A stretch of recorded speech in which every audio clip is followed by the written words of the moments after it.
Yo, what's going on, everybody? It's another episode of Country Fan Mail Podcast. I want to thank everybody for coming back, checking in, tapping in with me. As y'all just saw, we celebrated our 10,000th listen, 10,000 motherfucking listens. That's all around the world. Thank y'all. Appreciate y'all. It means the world to me. But anyways, we're not here to talk about that. We are here to have another amazingly dope interview. But before that,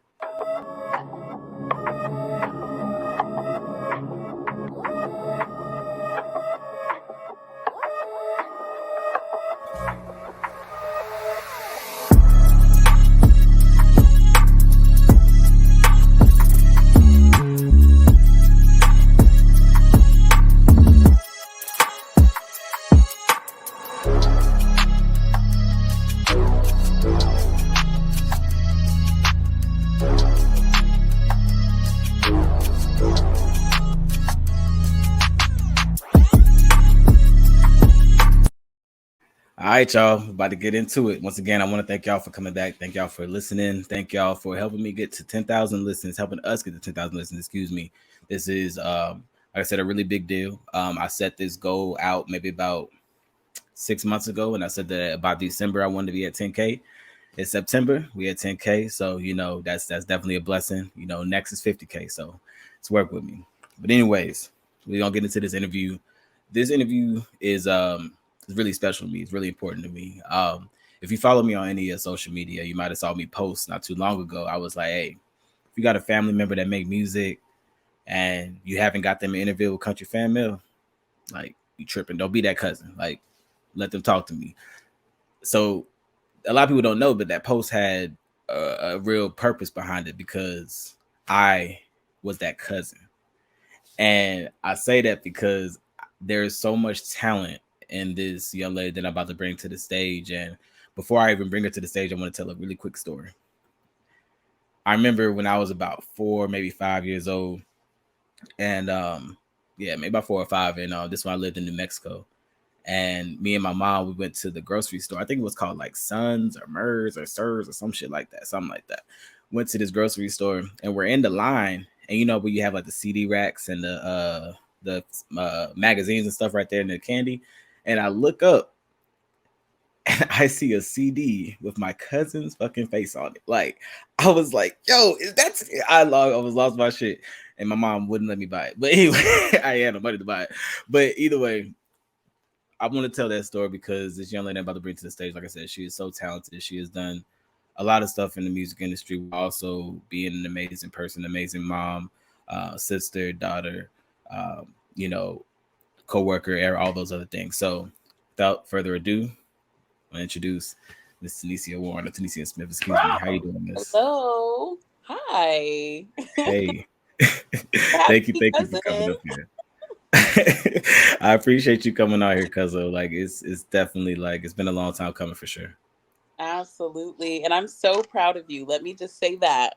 I know, me and Kahari are like that brother sister cousin, got that brother sister cousin relationship, but I'm just so proud of you and congratulations on 10K. That's dope. I That's super. appreciate it.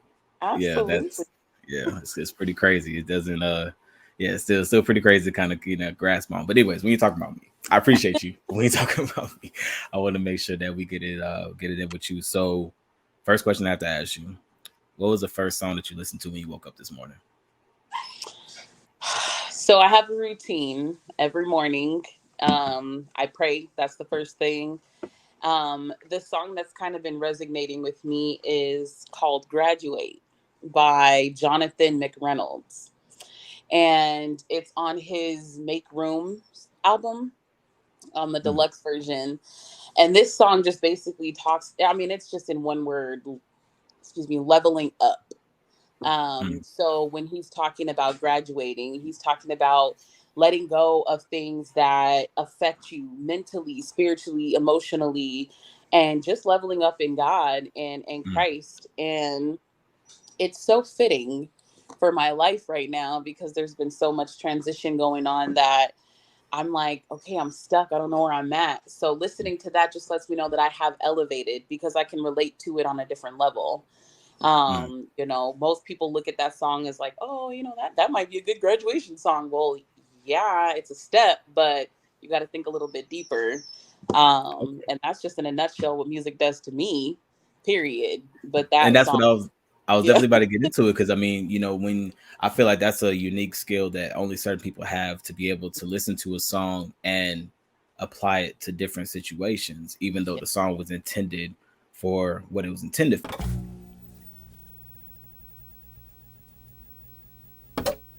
absolutely. You just got to apply it to your life. And yeah, I know we gonna get a little bit deeper into that, For but sure. yeah, so that's the song I've been listening to consistently for about a week or two.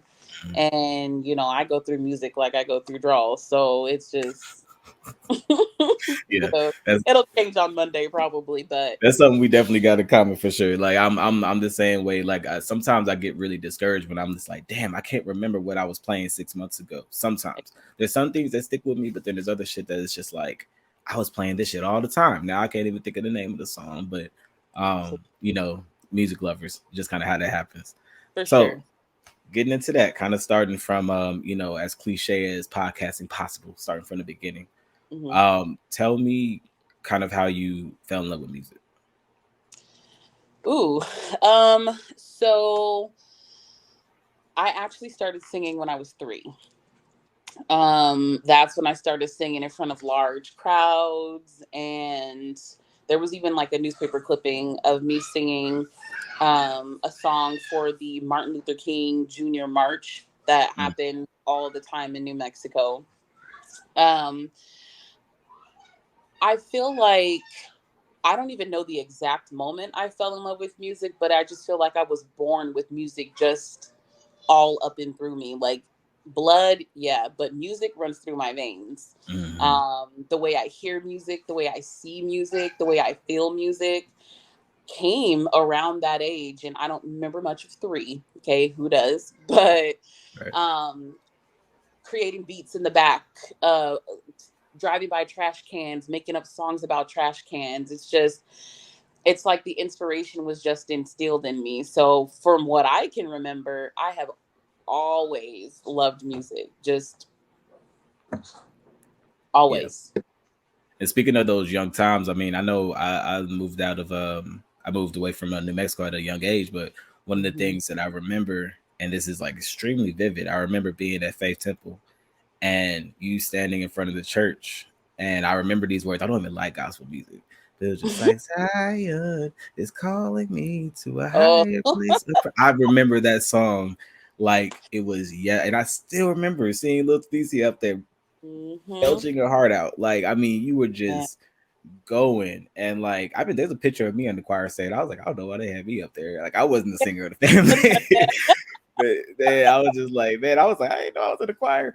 But yeah, like, yeah, I mean, that's one thing I definitely remember about you. Just music always being something that was just, and singing was just always something that you would do just like all the time. Like, even your sisters would be like, oh my God, Tanecia is always singing. Like, you always. were just very loud too. Yeah. Oh yeah. That hasn't changed very much. I For just know sure, for when. sure. Uh, that's the only You difference. say when to now. Yeah, I know when to be loud now. Yep. Got you. So going back, maybe not back as far as like uh like child, but like coming through your adolescence, who do you remember listening to the most? Like what kind of artists? um.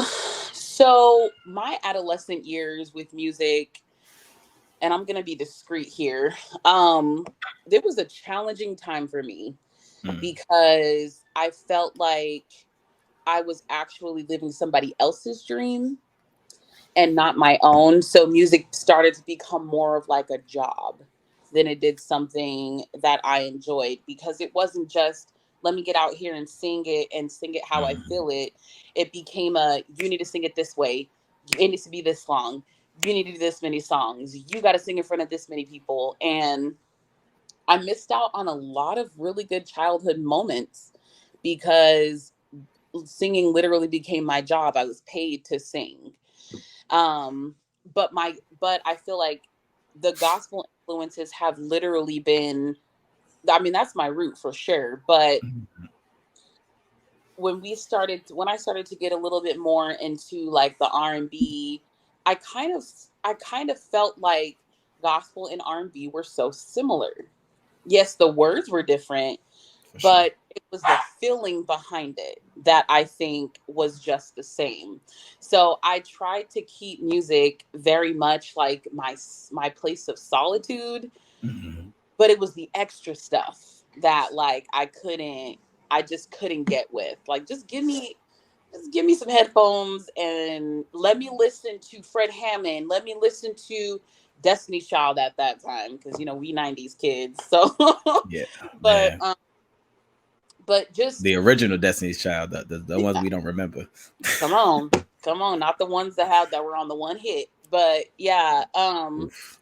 So I mean, it was those kinds of artists, the boy bands, the groups, the because I was trying to find who I was within the music because I was losing myself doing my own. Mm-hmm. So, and I kind of had a daddy like Joe Jackson. He just, you know, it was very much, it's got to be this way. You need to do it this way. And so much so that I started to resent music Mm, because music was attached to trauma and not in the greatest of ways, but for sure. So, so that's a really interesting comparison. I think it may be the best way to say that. And you might be the best person to ask this, but I think I saw the conversation, might have been on Twitter or something like that, and mm, somebody was essentially saying that, well, without Joe Jackson, there wouldn't have been, so the rest of that. So it's like, mm, but then at the same time, when you kind of look back, or when now that we know, looking back and see or hearing about what actually happened, it's just like, how could anybody be okay mm, with that, right?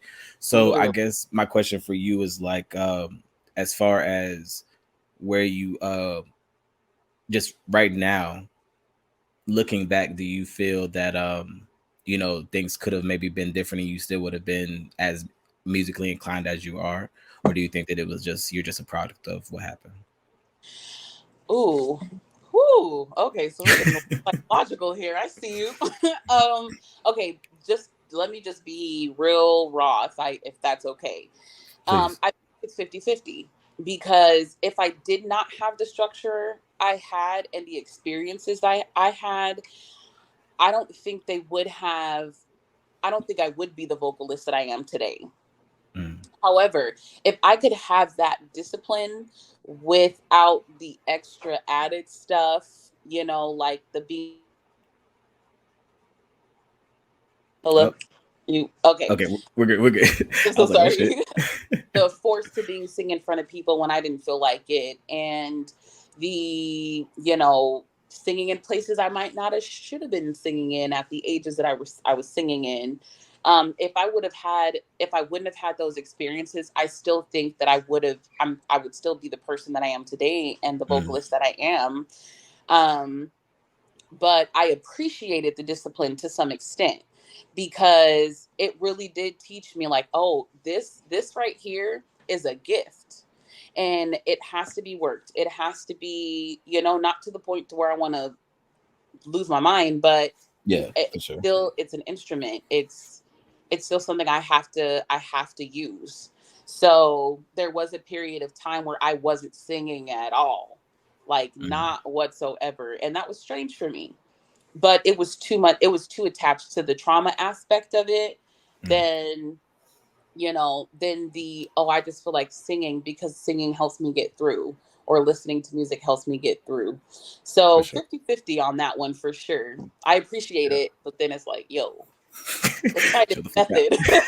out. Nah, I feel that. I feel that. That's something that my wife actually made me realize when it came to my upbringing, and it's like, I not to try to attach it to any trauma, but just talking about like the fact that we got whoopings, right? Like Yep. I still remember us collectively getting our ass whooped together because we did Together. something bad together. Like, Always. Always. so it's like, and I think and it was, it wasn't just my wife. It was, a lot of people that feel this way. They were just kind of like, do you feel like you would have been the same person if you didn't get your ass whooped? And Mhm. I was like, I don't know, probably not. It worked for me. It worked for Yeah. me. It kept me out of jail. It kept me, saying I Yeah. do, saying stupid shit. My mom actually did instill. Mm-hmm. that fear. And to Yeah. me, you know what I'm saying? So, for me, I mean, knowing I'm the type of person that I like to push the limit. You know what I'm saying? I like the, I like the it's The the lip on the Capricorn in me, you know what I'm yeah. saying? It's just like Yeah. I just got to. It's like I'm literally a ram. I mean a goat. Mm-hmm. I'm a bucky, right?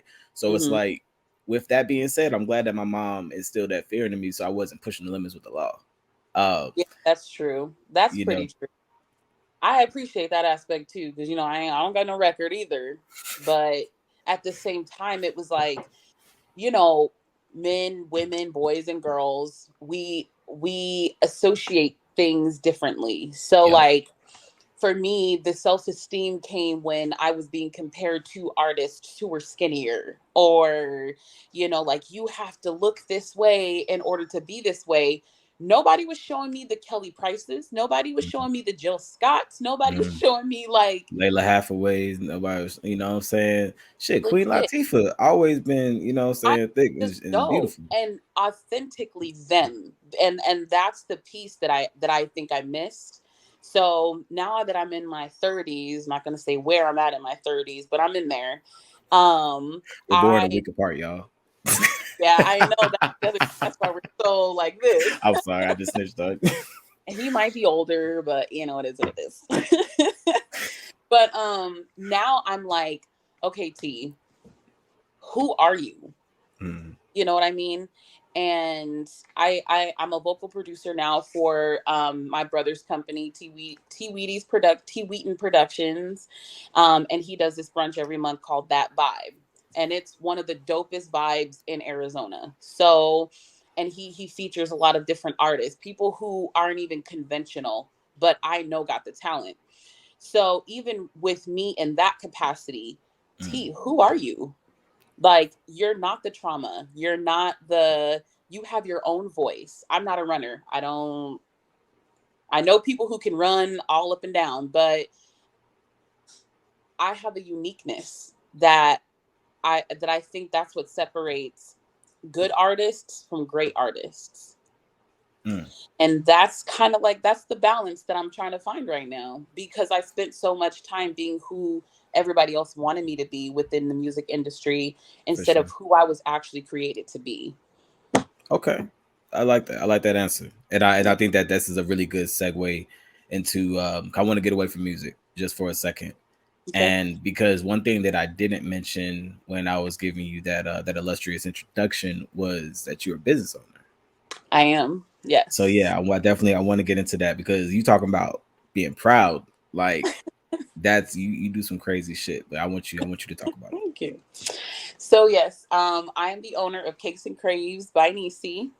Um, this actually was a great, that period of time where I wasn't singing. This kind of came in, Mm, and so I moved here to Arizona with my family, my husband, my kids, and they pushed me to go to school. They were like, you know what? I was YouTube University all day, all day. But I'm like, already. "Oh, I'm really good at this. Let me see what I can do." Plus, I was tired of being in New Mexico. It was just time to go. So I came out here and I had my mindset. Like, I'm just one of those people. If I see something that I want, there's nothing that's going to stop me from getting to it, Mm, along with being a business owner. So I was like, let me just go to school and see what I can learn. So I got accepted into one of the most prestigious culinary schools, which was Le Cordon Bleu Culinary Arts Institute, here in Scottsdale, and they're based out of Paris. So I got to learn French cuisine on that's top dope. of, yeah. So that, I think, just boosted my confidence a little bit more. And as I was getting out of school, graduated in 2014, and So as I so was, you a pastry chef, like you yes, a I'm a patissiere is what it's called. So patissier. I like that. I like that. yeah, my mom is real good for calling me that. So, I think but I'm gonna start calling you that. I know, right? So yeah, I just found myself in cakes. And my daddy always had me in the kitchen. I was never allowed in there when he cooked, but I was always allowed when he baked. So I think I just carried that. And because I wanted to, our relationship was kind of severed at this point because of the music aspect. So I'm like, I'm still him. I'm still a part of him. What else Mm-hmm. can I get from him? And that's one of the other talents I got. Word. So I decided once I graduated that I did not want to work for anybody else. I worked at Fry's for a week and I just couldn't do it. Fries. So That's the name of the grocery store. Fries. yeah. Okay, yeah. Yeah. So I just was like, nah, I'm over this. So I just was like, let me see what I can do. And started the business kind of little rocky at first. It wasn't like it hit immediately. It really didn't start hitting until 2019, but that was because of me. What you I mean? didn't push it. I didn't because I lost. I go through the I went through. I'm not even going to say go. I went through these phases where everybody gets uninspired at some point. Mm, Like if they've been doing something for so long, it becomes monotonous and we just start to lose interest a little bit. But the passion is still there. So I had to like dig deep and I'm looking around like, dang, her cakes are dope. Like, dang, she's a celebrity cake artist. Like, what is happening? What are we doing? So I'm like, nah, T, you need to get your ass up. Sorry, am I allowed to cuss? please. Um, Everything. I was like, Pocket. nah, yeah, you need to get your ass up and you need to make some shape. So I just decided, I was like, you know what, I'm just gonna go full throttle. The minute I did that, I was booked and busy. Like I'm talking wedding cakes, quinceañeras, birthday parties, just all over. Like my name is just being thrown out there. And it's so cool to It only see, take that like, word of mouth crazy. man, that's like Word of some mouth of the crazy. best advertising. The biggest thing I think that I that we as Black business owners struggle with sometimes is the customer service aspect. So I'm like, let me understand what my customer base is. Yep. And because I'm just a polite person, I grew up with manners. I just know how to portray that in my businesses and in my jobs and even in my conversations. Mm-hmm. And that was one of the things that pushed me over the edge as a cake artist out here because I do have great customer service. So that alone pushes people to want to support me. Exactly. There was a period of time where I was shipping cake jars all over the country. And, so it's a great feeling to have something of your own. I did it for 6 months just straight, and we never went without Mm. because I was just pushing Instagram, Facebook. I was doing stuff Yeah, on you were Snap, cranking this shit trying to out. do something on Twitter. Yeah, trying to do something on Twitter, but I just can't with Twitter. It was just a lot for me. Yeah, I Even understand. getting when Clubhouse became popular for like that little span of time it did. I was on Clubhouse pushing businesses, listening and learning from other cake artists who started the same way I did. Yeah. And, and I'm still doing the business now. I'm a licensed home baker in the state of Arizona. So, Talk your shit. heck yeah, shoot. Talk your I shit. Like you earned it. I absolutely did. So That's now I'm what's up. trying to figure out how to do a little fusion thing here where I'm just going to become the singing cake artist. So watch out for that because that's something I got working. I like that. I like that. And make I, sure while y'all are looking out for the singing cake artists, if y'all end up happening to go with the Trader Joe's and y'all want to pick up a nice beer for a really cheap price, pick up some simpler times. Six of these, $3.49. Yes, I said it. Six of these for $3.49.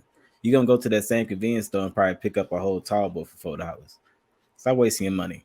Make sure you go to Trader Joe's. But anyways, we're back. So trying something new.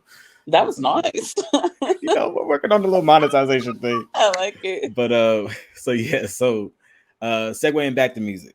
Segueing back to music. So Mhm. singing cake artists, that's really dope. It's really I like that. I mean, literally, it's like you get all of it in one. You get a wedding cake, you get a wedding song, you get a birthday cake, you get a birthday song. It's like, and listen, this shit gonna be everywhere. So whoever y'all watching right now trying to bite my cousin idea, go ahead and chill. Gang, Cause gang. gang gang. I'll roll up on you. So, anyways, speaking of saying the music game, and you spoke about Arizona. I think that's Mhm. one thing that I don't really hear a lot about is the music scene in Arizona. I feel like that's, maybe I don't really even know if there's like somebody who's like in the industry that is like from Arizona. Maybe I might be mistaken, but I know there's talent there. I mean, you're Oh, there, so it's like man. what kind of talent is in there? I know that's kind of a long ass question, but like, what can you No, tell me about the Arizona music scene? it's a good question.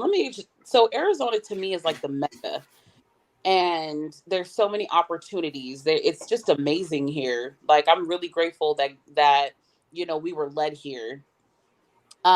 Let me just say this up front. I sing with some of the dopest voices in the state of Arizona. Okay, and I might be a little bit biased because they're my homies, but when I tell you these people can blow, and each one of them has a uniqueness about them Mm-hmm. that, I mean, is just insane. It's wild. Um, Are these some the of same people that we saw in Dallas? so yes, so three of them were with me. One of them, he actually lives out there now. He's Got you, back in got you, Dallas. got you. Marcus Crumble, just yeah, we I just mean, going. everybody that was there, like everybody, like y'all were singing. And really quick segue, y'all. Me and Tanecia, we saw when I lived in Dallas a couple years ago. We saw each other in Dallas, and when I tell y'all this is the first time that we saw each other in person in over 20 years, 20 years, man. for whatever reason, it just was like that. You know what I'm saying? Living life, doing our thing. And Mm. it was like, I saw my cousin. It was just like, damn, like that's, what I'm saying? It was literally like that. Like, shit, went out to eat, went to the club. Like, you know what I'm saying? It Mhm. was a good ass time. No, it was like no time had passed, which is Yep. amazing. A lot of people don't have those kind of relationships, so it was something that I was like, nah, this is my cousin. Like, You like know what I I'm don't saying? I don't got too many super close cousins. So it's like, yeah, you know what I'm saying, that gone that time and still be able to connect, you know what I'm saying? It really matters, especially sure. I don't know, with family and distance and social Mhm. media and stuff. There's so many families you don't talk to because you feel like, oh, Absolutely. I've seen them update their status. I know they're okay. Yeah, You know what I'm no. saying? And I'm guilty of it. I'm really Mhm. guilty of that. I won't call somebody, you know what I'm saying, because I know they're good. Or I might be prompted to call them because I see them post something versus it just been checking up on them on a regular, you Yeah. know. But sorry, that was a little No, no, no. segue back It- to Arizona music. Total social media thing. But yeah, no. I gospel artists, dope. A lot of R&B artists, there's a whole crossover thing where they do both. But again, it's there's such a uniqueness here that I don't know. I'm just biased, like I said, that I don't think I'm gonna find anywhere else. Um, Right. you have people who are so versatile. That's the other thing. Like one of my favorite people in the entire world. Her name is Miss Sylvia Levante. This wonderful woman can go from a Jodeci to a Michael Jackson and give me stage presence, give me look, give me. She's got a signature color that's orange, and it just works with her. And um, it's just mesmerizing to see because, granted, not a lot of people may think that, oh, you don't have, like, she don't got the best voice because she don't do this, she don't do that. But baby, give me somebody who's comfortable, give me somebody who can give me some stage presence, and who loves what they're doing, and that Mhm. portrays in their music. That I'm that's so that's what matters. It makes a that's it makes a break an artist. that You is know, it. Yep. And then we've got a Sarah June out here. And Sarah June is young. She's in her early, well, like mid 20s. And I mean, I think she's up there with the best of them, like Ari Lennox and now that's saying something. oh That's yeah. saying Oh something. yeah. Okay. Oh yeah. And then we've got Nitra Nicole. She's so soulful, and White Boy Music, and Tony Wheaton, and Tyree Ballard. Do you And know God's Gift? I think he might go by God. What's his cat's name? I cannot think of this cat's name. He lives in Phoenix. I know he lives in the Phoenix area. I'm gonna have to find a picture of him okay. and send it to you. I can't think of his actual name. God's Gift Mm-hmm. was like one of his like nicknames. But Mm-hmm. he's, I mean, extremely talented. Yeah. Plays instruments and shit like that. So I'm pretty sure y'all have probably crossed paths at some point in time. because you know I like all kinds of music, so I'm not just listening to the R&B. I'm not listening to give me some Tejano, give me some country, give me some of everything, for and I'm sure. a copacetic. I So like that. I yeah, give me mean, all the those are the best people. I feel like, you know what I'm saying, you got to be eclectic, you know what I'm yeah, saying? Like sometimes I'll be driving in the car and all I want to do is listen to blonde hair, blue eye people. You know what I'm yeah. saying? Like I'll just Give me be on my little, you know. and then all of a sudden in the middle of there you might get some Jody Breeze and some Ti, some problem, Mhm. and it's just like, oh shit, that got real ghetto real quick. But it's just like, Yeah, you know, it just yeah, it kind of comes with the territory. Um, exactly, that's one thing exactly. I feel like I kind of lost when I did leave the New Mexico area, because like in like North Carolina they don't listen like black people don't listen to country. Like it's just Yeah. it's a different type of South, you know, Mhm. versus the Southwest, you know, say people beside Texas and shit like that. It's a little different. But I mean, you know, I didn't know any better. I was extremely young, but that's one thing that I know was a thing because it was ingrained in my sisters. Yeah. Oh, And so, you know, my older sisters, they're just, you know, they were always been, you know what I'm saying, hella eclectic. And speaking of sisters, definitely got to make a shout out to the sisters. So yeah, absolutely. tell me about those ladies in your life. So we have Miss Maya Marie, my baby sister. You know, interestingly, she actually used to play the guitar, and I think I remember that. yeah, she went through a span of playing the guitar, and because you know, at some point, my daddy was like, "Here's an instrument, figure it out, do something, do something with it." Go do So something. yeah, exactly. So you know, I mean she doesn't really do much with music, but she I think she has an ear. And there was a time period where we were singing together. The three of us, me, her, and Leslie were singing together.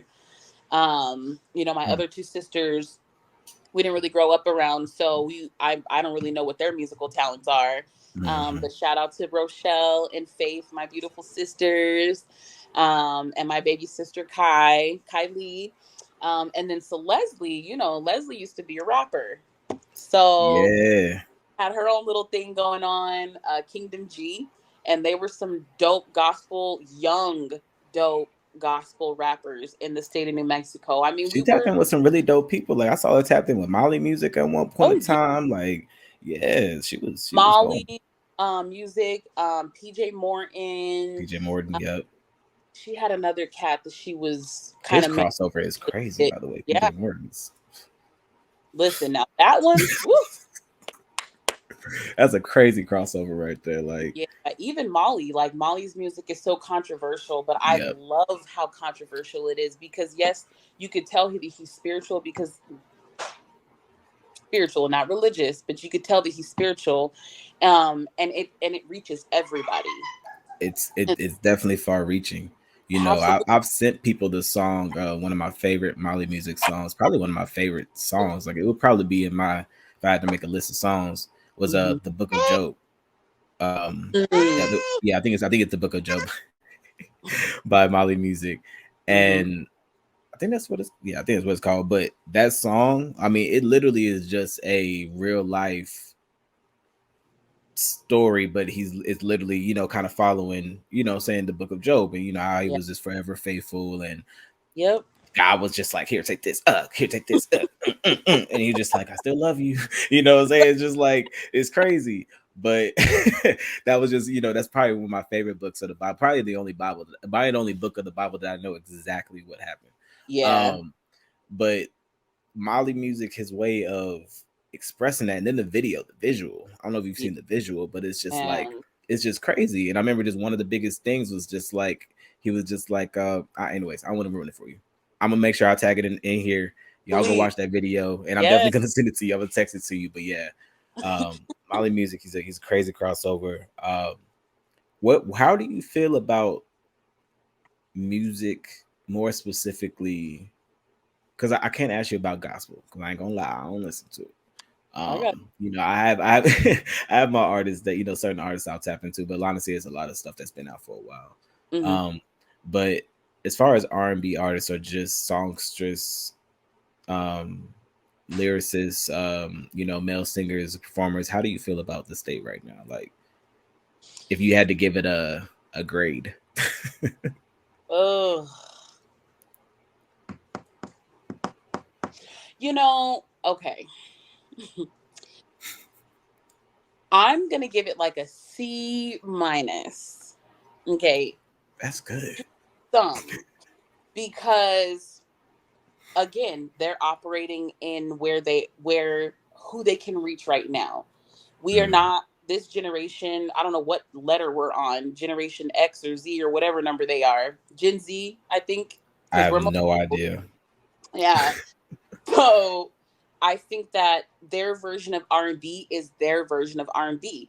They can't Mm, relate to our Genuines and our, B2Ks and our, Usher. They can't really appreciate those artists because again, that was during a period of time where I feel like life was simpler. These kids got a whole lot of other things that's got them distracted that yeah, they don't even listen to what the words are saying.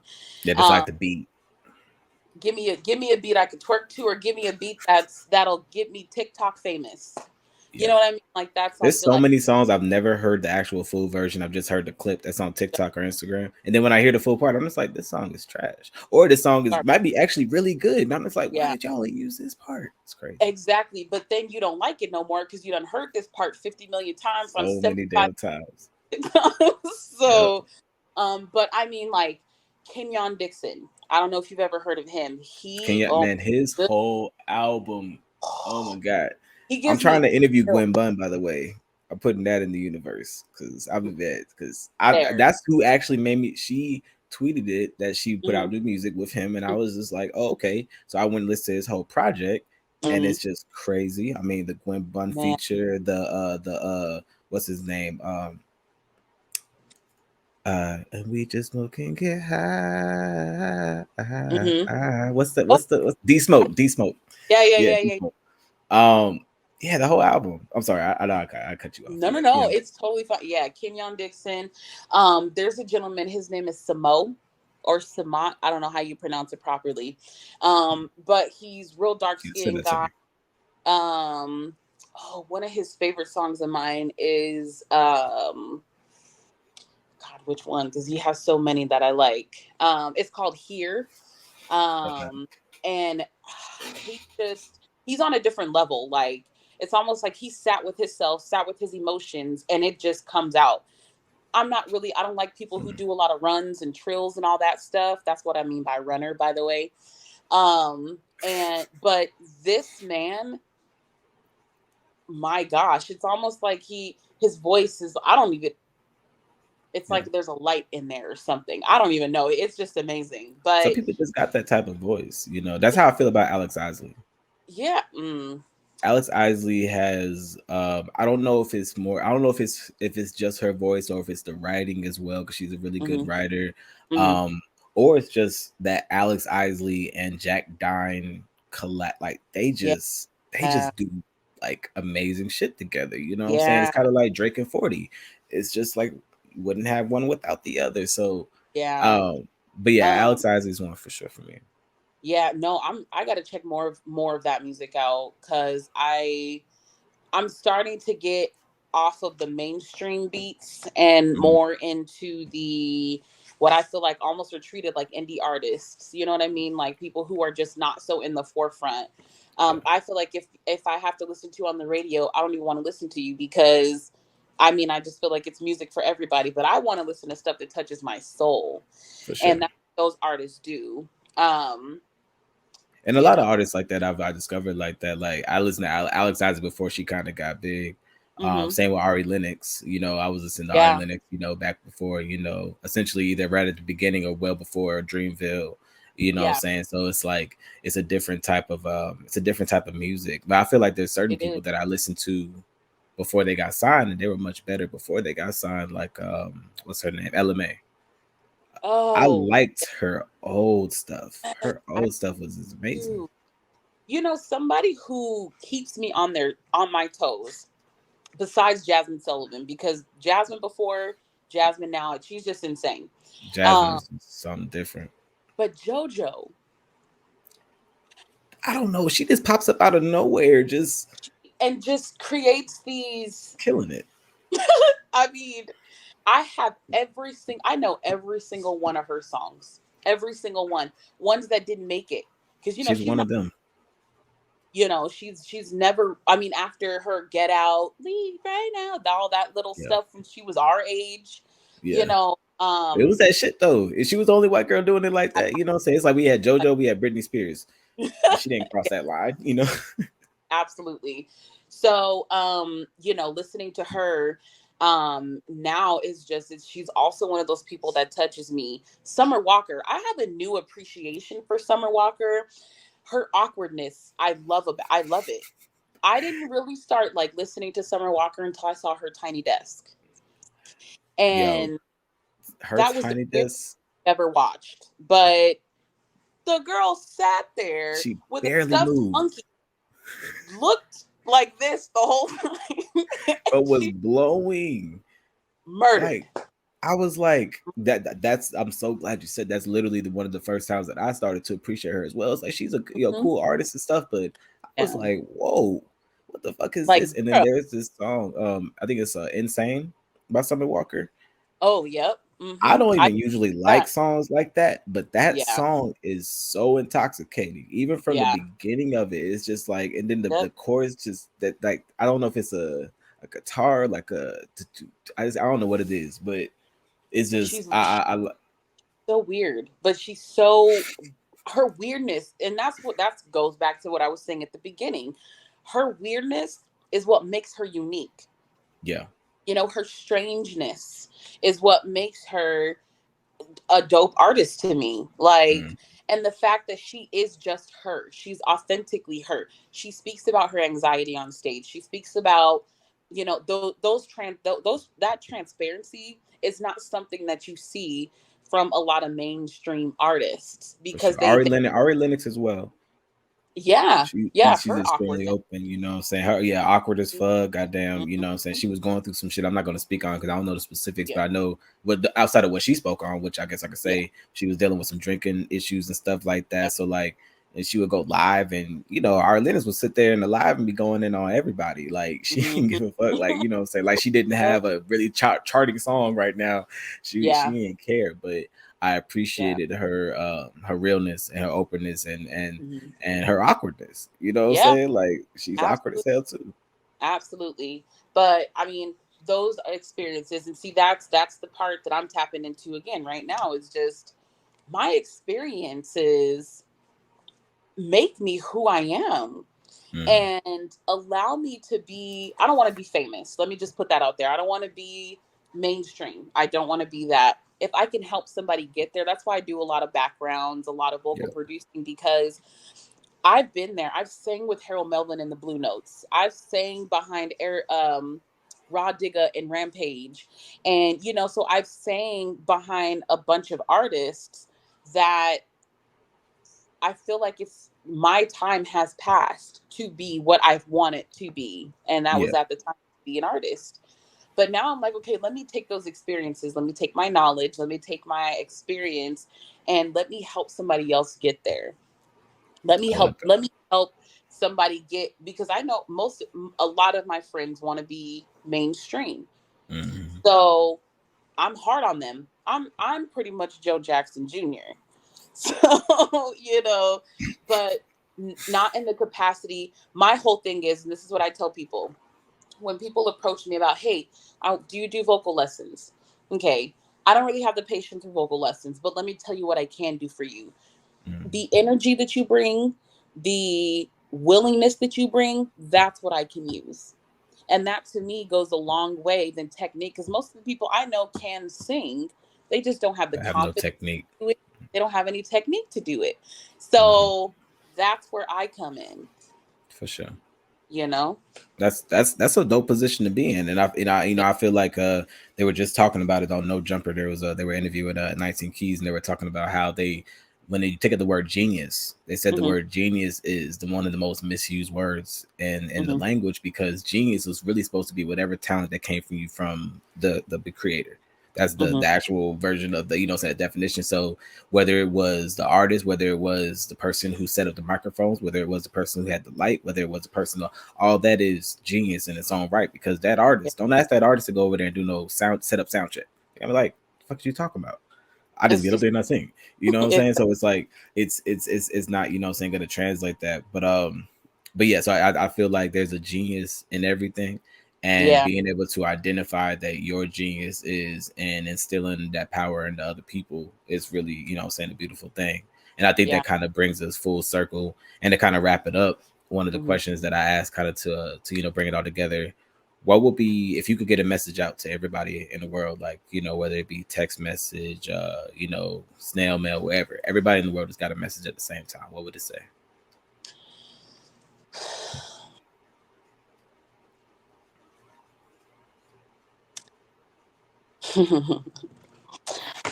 uh, letting go of what is Mm.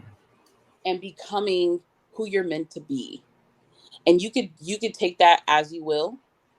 But to me, this was spoken to me, especially during a healing period. Letting go of what you cannot control allows things that are meant for you to come in. So in whatever capacity that looks like, if it's the job that you hate, let that go. This is entrepreneur season. It's It's that I mean, time. world supports entrepreneurs. Even if there's 50 people who do the same thing that you do it better. Hmm. And That's, then I like that. and grateful for it, because gratitude, if I think of five things right now that I'm grateful for: my job, the house that I live in, the food, my kids, and my uniqueness. Tomorrow I'm going to think of five more things to be grateful for. Now I've got 10 things within 24 hours that I'm grateful for, and the list just goes on and on and on. So let go of what isn't, or let go of what is, being comfortable with your situation or not being comfortable with your situation, whatever that looks like for you. And then being you, and then being grateful. And that's it. That's it. That's all. I like That's it. that. Man, I'm definitely gonna clip that one out because yeah, I like that. I like that quote. Let go of what it is. Yeah. I like that because Yep. yeah, we be trying to hold on to some shit that's just not for us. We try to hold on to some things that's clearly, saying, like, just not in our path. It's not supposed to be in our energies, in our spaces, and that's something As that, yeah, we have to soul rejects it, it's not let meant that shit, for you. And let your that shit soul gonna ride. tell you that it's not for you. When So you start hurting inside, you're gonna be like, God damn, you know what I'm saying? yep, It's exactly. that mental anguish turns into physical anguish real quick. But anyways, we'll go into a whole nother rabbit hole on that one. Cause I appreciate you so much for coming on my Awesome. show. Like, this really means the world to you. You're actually my first episode since I've announced the 10,000 listens. So like I said, Yay, this I'm is honored. I appreciate you. I am honored, and thank you so much for the opportunity. And again, I am so damn proud of you. And I got your back, gang gang. Already, 50 already get days before let me the end of stop. the year. Already, for real. And also, before we go, let everybody know where they can follow you, where they can follow your business, and if they're in the AZ area, where they can catch your music. Absolutely. So I am trying to build my Instagram fan base, or just base period. So my Instagram is Neecy, NEECIE _TEE 25. And then my business page is Cakes, the letter N, Craves by Neecy, which is NEECIE. If you're in the Arizona area, anywhere at towards the end of the month or on November 9th, come by that vibe and catch a vibe. There's food, there's drinks, there's hookah, and there's about to be some dope ass individuals that hit the stage, along with White Boy Music, Tiwi in Productions. So check us out. Already. That was a dope little promo, So you talking about me. Like, I'm gonna end up having you like, hey, cuz, record this for me. But Listen, just dope people. Come and check it out. already. And thank y'all so much for watching. Thank y'all for listening. Make sure that y'all tapping with my cousin. Make sure that y'all don't bite her shit. Country Family Podcast, KlueDaDon, 10,000 listens. We out.